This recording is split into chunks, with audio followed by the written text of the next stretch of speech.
ఇది జర్రంత మరి లోపల కచ్చపెచ్చ వ్యవహారం ఏదో అయినట్టుంది స్పీకరు మా కోలిలాగా మరి దాన్ని సై చేస్తుంది.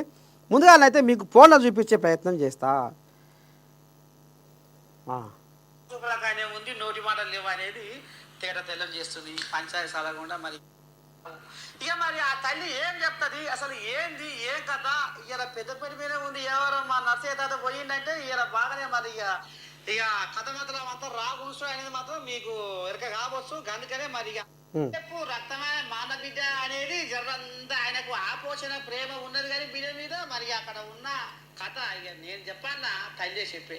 సరే మరి ఇప్పుడు కల్వకుంట రమ్యారావు 10 ఏళ్ల పాటు కాకే ఎంట తిరిగి కాకే ఎంట ఉద్యమం చేసి అసలు ఈ తెలంగాణ ఉద్యమం ముందుగా కరీంనగర్లో మీ ఇంటికాడనే పురుడు పోసుకున్నది, వేలాది మందికి చేయి కడిగిచ్చి బువ పెట్టింది అనేది జగమెరిగిన కరీంనగర్లో చేసి మరి మీ కాకే ముఖం చూసైనా నువ్వు మీ కాకేకు జర్ర వెనుదనుగా ఉండాలి కదా తల్లి నువ్వు.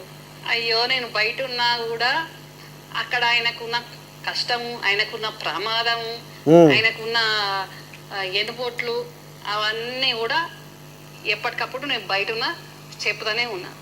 చెప్పినా గానీ ఆడ సరి చేసుకునే పరిస్థితి లేకుండే. ఇలా మొత్తం ఎవరెస్ట్ శిఖరం అంత ఉన్నోని పాతాళంలోకి వారేసింది. మీకు అర్థమైంది అనుకుంటా. అయితే ఇప్పుడు ఒక ముచ్చట ఏంటంటే కల్వకుంట రమ్యారావు మీద కేసీరావయ్యకు ప్రేమ అభిమానం అనేది ఉన్నది. అది పుట్టకోకుండా పుట్టుకొచ్చేది కాదు, గుండె పొరలకెళ్ళి లోతులకెళ్ళి పుట్టుకొచ్చిన ప్రేమ. అయ్యో మా అన్న బిడ్డ కదా అని ఆగలకు వస్తారు కల్లా ఇంట్లో ఇక తల్లి దయమైతే అంట చూడు ఇక మరి పిల్లలు బతకరు అన్నట్టు ఇక మరి ఇంట్లో కచ్చపెచ్చ చేయవలే ఉంది కాబట్టి పిల్లల నుంచి కూడా ఏం చేయలేకపోయింది. ఇక కనపడితేనే ఉందాడ. ఇక లాస్ట్కి వస్తారు కల్లా ఇక మళ్ళా ఎవరెస్ట్ శిఖరం అన్నవు తల్లి, పాతాళలోకంలో వడేశ్వరరావు తల్లి. మరి ఎవరు ఈ కారకులు, ఎవరు చేసిరి? ఇటు మరి హరీశమయ్య ఉండే, అటు కేటీ రాములు ఉండే. కేటీ రాములకి ఏమో నేను ముఖ్యమంత్రి కావాలని ఆయన పట్టు మీద ఉండు. లేకపోతే మరి హరీశమయ్య ఈయన కేటీ రాములు నడవంగా వచ్చిండు పార్టీలకు. నేను మొట్టమొదటి కాడి నుంచి వెళ్ళి షాయర్ బిస్కూట్ అందించిన మా మామకు అనేది ఇప్పుడు ఆయన ఉండు. మరి ఆలకాళ్లకు లోపడంగా అంతర్గతంగా యుద్ధంగా నడిచి ఏమో పరిపరక వ్యవహారం అయిందా? మరి ఎట్లా అయిందంటే ఇప్పుడు ఎందుకు పడిపోయాడు పాతాళలోకంలా? అయ్యో కర్ణుని సాగుకు 1,00,000 కారణాలు అన్నట్టు ఆ పడిపోవడానికి అంత కథ ఉంది. మరి ఇప్పుడు నిన్న మొన్న మీ కాకి జ్వరం వచ్చిందట, నిన్ననే చూసినాం, టీవీ చూసినాం, జ్వరం వచ్చిందట. మరి ఎట్లా కనీసం ఫోన్ అన్నా చేసి మందలిచ్చినవా? లేదు, ఫోన్ లేదు, మందలించుకోవడం లేదు. ఏనన్నా మా కుటుంబం పెద్దది కదా, ఏనన్నా సాగు కానో లగ్నం కానో కనబడుకుంటు అంతే, మాట లేదు ముచ్చట్లేదు. అమ్మా ఏమైనా ముఖం సూపులే కానీ నోటి మాట లేవుగా లేవు, కంటి సూపులు అంతే. అమ్మని దండం పెట్టిన ఆయన మరి ఎట్లా చేస్తారు ఏంది ఏం కథ? ఇంత పొడుగు అంత పొడుగు మా నర్సయ్య తాత పోయి షెడ్డో పడ్డో మరి రమ్యారావును ఒప్పించి మెప్పించి కేసీరావయ్యతో మాట కల్పిస్తాడు, మాట్లాడుకోబెడతాడు అనేది జర మీరు ఎదురు చూస్తారు. కానీ తల్లి ఏమైనా ముఖ సూపులకానే ఉంది, నోటి మాటలు లేవు అనేది తేట తెల్లం చేస్తుంది పంచాయతీ సాలకుండా. మరి పంచాయతీ ఏమో కానీ మరి చిన్నగున్నప్పుడు కవితమ్మ ఇప్పుడు ఈ కేటీ రాములు మీరంతా కలిసిమెలిసి ఉండేదా? అప్పుడు కూడా పంచాయతీ పెట్టుకునేదా? అస్సలు పెట్టుకోలేదు. చాలా మంచిగా అంటే అసలు ఇప్పుడున్న తీరుకు అప్పుడు మేము బతికిన దానికి అసలు ఎవ్వరు కూడా ఊహించుకోరు. అంత మంచిగా ఉంటుంది. ఒక కంచంలో తిని ఒక మంచంలో అన్నట్టు ఉంటుంది, అంత బాగుంటుంది. చిన్న బిడ్డ పెద్ద బిడ్డ అన్నట్టు గట్ల అసలు లేదు. మా నాన్నైనా కవితను సొంత బిడ్డ లెక్క చూసేది, బాబాయ్ అయినా నన్ను సొంత బిడ్డ లెక్క చూసుకునే. అసలు ఎప్పుడు కూడా మేము అన్నదమ్ముల బిడ్డలం అన్నట్టు చిన్నప్పుడు ఎప్పుడు అట్లా లేము. మంచిగున్న కుటుంబంలో దుష్ట శక్తి అండవెత్తి ఎడవాతుంది. మంచిగా చూసుకున్నాడు. అప్పుడు తెలంగాణ ఉద్యమంలో కూడా మీ మీ ఇల్లుగాళ్ళు ఆయన రేగులపాటి మధుసూదన్ రావు కూడా షెడ్డో పాటో జర కేసీరావు ఆసరా అయ్యిండు అనేది గుసగుస నిజమా అబద్ధమా? నిజం నిజం. ఏం చేసిండు ఆయన? ఇక ఎప్పుడైతే బాబాయ్ కేసీఆర్ జెండా పట్టిండో తెలంగాణ ఉద్యమం అన్నాడో అప్పుడు అందరు నవ్విర్రు. మా చుట్టాలు కులపోళ్ళు ప్రతి ఒక్కడు దీనికి ఎంఐ రోగం వచ్చింది, చంద్రబాబు కాడు ఉండి ఏదో ఒకటి తీసుకొని బాగుపడేదానికి ఎందుకు ఇంత పొగరు, ఎందుకు ఇంత పోగడా ఎందుకు ఈ ఉద్యమం ఎందుకు ఏదెందుకు సపరేట్ కూడా దానికి ఆహా, ఈ చుట్టుపక్కల ఈ అక్క చెల్లెళ్ళు ఈ చుట్టాలోళ్ళు అత్తగారు ఇంకోళ్ళు అమ్మగారు ఇంకోళ్ళు ఆకజల్లెళ్ళు కాదు సుట్టపోళ్ళు ఉంటారు కదా ఇంకా అత్తగారు ఇంకోళ్ళ భార్య సైడ్ వాళ్ళు మా సైడ్ వాళ్ళు ఇవి ఉంటారు కదా దూరపు చుట్టాలు అట్లా సొంత అక్క చెల్లెళ్ళు కాదు దూరపు బంధువులు దగ్గర బంధువులు కూలపోళ్ళు అందరు నవ్వుడే అందరు అప్పుడు జెండా పట్టినప్పుడు అంతా మాట అనేటోడే బాగా అంటే బాగా ఎక్కిరించాను ఇంకా చంద్రబాబు తోటి పెట్టుకుంటారా ఆంధ్రతో పెట్టుకుంటారా ఏమైతుంది ఈ పక్కన తోటి అని ఓ పక్కడ నవ్విర్రు బాగా ఎవడన్నా నవ్వుకొని ఏమన్నా గాని నేను మాత్రం ముందటికే పోతా అని ముందటికి పోయిండు ఆయన ముందటికి పోయిన దానికి మా మరిది హరీష్ కానీ మేం కానీ అందరం ఆయనకు వెనుక ఉండి సాగాలం చేసినప్పుడు వెనుకుండి నడిచినాము అన్నిట్లా 10 ఏళ్ల పాటు మేము కూడా ఆయన ఉన్నది చేసినాము ఇక అట్లా ఆ తెలంగాణ పార్టీ పుట్టినప్పుడు ఆ జెండా పట్టుకున్నప్పుడు అందరు నవ్వినప్పుడు ఆ కాలంలో మేము కరీంనగర్లో ఆఫీస్ పెట్టినాం మా ఇంటి మీద జెండా పెట్టుకున్నాం మా కారు మీద జెండా పెట్టుకున్నాం ఎవరు నవ్వినా కానీ మా బాబాయే ముఖ్యం అనుకున్నాం తెలంగాణ ముఖ్యం అనుకున్నాం అబ్బా ఇక నవ్వుతోడు నవ్వని ఏడుస్తోడు ఏడవని మా ధైర్యం మా పని ఏందో మా సత్తా ఏందో మా కళ ఏందో మా ఆశయం ఏందో మేము పాడుగా నేర్చుడు ఎక్కడిది తాత ఇప్పుడు ముఖ్యమంత్రి అయినాక అయ్యో అప్పుడు మేము నవ్వుతే ఇప్పుడు ముఖ్యమంత్రి అయ్యని అప్పుడు ఏడ్చిండ్రు మొక్కలు లేక మేము ఎట్లా పోవాలైనా ముందటికని అప్పుడు నవ్విర్రు అప్పుడు దీంతో ఏమైతుంది అన్న విరిగి పక్కంతో ఏమైతుంది అని నవ్విర్రు అప్పుడు అందరు ముఖ్యమంత్రి అయినాక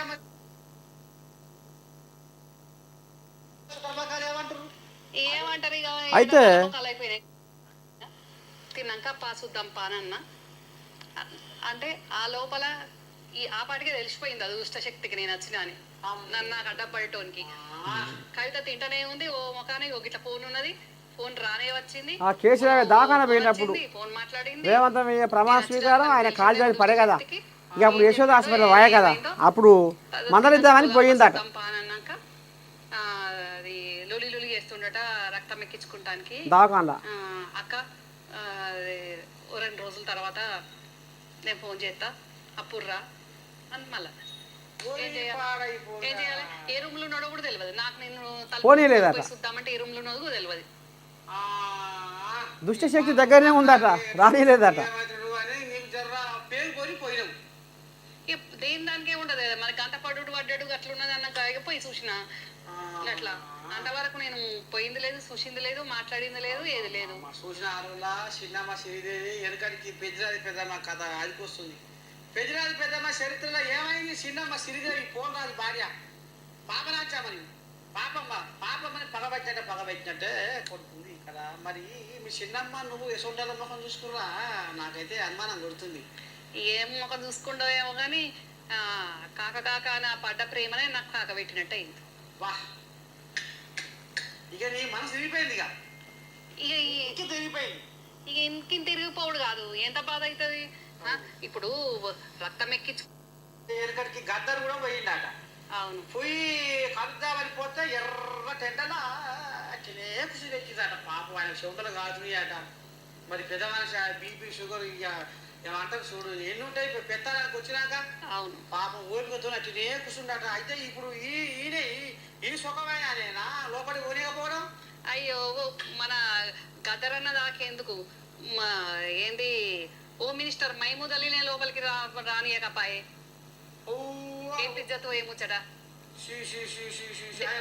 హోమ్ మినిస్టర్ ను కారాపిండు డీజీపీని లోపలికి రానిచ్చేండు ఇజ్జత్ ఉంటదా హోమ్ మినిస్టర్ కి ఏమన్నా మహమూద్ అలీ అయితే కేసీరావయ్య మంత్రులకు అపాయింట్మెంట్ ఇస్తలేడు నియోజకవర్గ సమస్యలు చెప్పుకుంటందుకు ఎమ్మెల్యేలకు అపాయింట్మెంట్ ఇస్తలేడు అంటే అసలైన కథ ఇది అంతే కదా మరి ఈ కోళ్ళగా ఆడ అండబెట్టి బాగా పురకొని మంచిగా వచ్చింది అసలు ముచ్చటకు వచ్చింది కొల్లా కానీ కొల్లాగా ఇజ్జత్ ఇస్తాను నువ్వు అలవాటైన ఇక ఆ కోళ్ళగా గిట్లా చేసేవాళ్ళు మళ్ళీ కొల్లాగా అంటావు మళ్ళీ గుడేలు కానీ అన్న కొల్లాగా అంటావు నా ఎట్టనే పడుతుంది పో అయితే ఈ రకంగా కథ నడిచింది అయ్యింది పోయింది మరి ఇప్పుడు మరి మళ్ళీ మీ కాకేని జనాలు కలవరిస్తురు అని మీ తమ్ముడే అంటున్నారు అయితే ఇక్కడ అసలైన ముచ్చట ఏందయ్యా అంటే అసలైన ముచ్చట ఏందయ్యా అంటే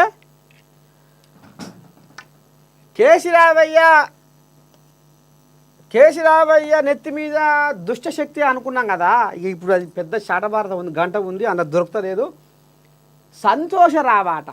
సంతోషరావు కేసీరావయ్యకు గోళీలు ఇచ్చుకుంటా, మంచినీళ్ళు ఇచ్చుకుంటా, బువ్వ పెట్టుకుంటా, ఆయన కాళ్ళు విసుక్కుంటా ఈయన ఈ కల్వకుంట్ల కుటుంబంలో స్విచ్ పెట్టిండట. ఇప్పుడు ఆడ రేవంతమయ్య ప్రమాణ స్వీకారం చేసేటప్పుడు వాళ్ళ ఇంట్లో పంచాయతీ అయ్యి ఓలుకోహలు నూకేసుకురు. అరే 10 ఏళ్ళ సంధి పడని కేసీరావయ్య గీయాలట పడతాడు అని అనుమానం వచ్చింది కదా. వాళ్ళు పంచాయతీ పెట్టుకొని ఆఖరికి వస్తారు కల్లా వీళ్ళు ఒకరి మీద ఒకరు అది వరకల్నే నూకేస్తే ఆయన పోయి కాలు జారి పడ్డాడు. దీనికి అందరికీ కారకులు ఎవరయ్యా ఏంది ఏం కథ అంటే సంతోషరావాట, జోగినపల్లి సంతోషరావాట, కేసీరావయ్య సడ్డకుని కొడుకు. ఇక ఈ చాడభారతం ఇంకా పెద్దగా ఉంది కథ. మొత్తానికి ఈ రకంగా కల్వకుంట్ల కుటుంబంలో ఆయన పంచాయతీ పెట్టిండు అనేది మరి గా రకంగానే మా కుటుంబంలో మమ్మల్ని ఒక్కటిగా ఉండకుండా విడదీసిండు, మమ్మల్ని ఏర్పాటు చేసిండు. అందుకనే ఇవాళ మా కాకేకు నాకు దూరం చేసిండు. ఆనాడే దూరం చేసిండు, 2012లోనే మమ్మల్ని దూరం చేసిండు. ఇక ఈయన పురకొని తమాషగా ఆడ గోళీలు ఇచ్చుకుంటా రాజ్యసభ సీటు కూడా వచ్చిండు అని ఇవి ఇంక పెద్దగా చెప్పింది భారతం. ఇక భారతం మళ్ళొక నాడు ఇందాము. ఇక మరి టైం అయింది కాబట్టి ఇక మా మనవరాలు వచ్చే యాళ్ళు అయింది. ఇప్పుడు ఆమె వార్తలు చెప్పాలి. ఇక షెడ్డో పాటో ఇవాళ ముచ్చట్లయితే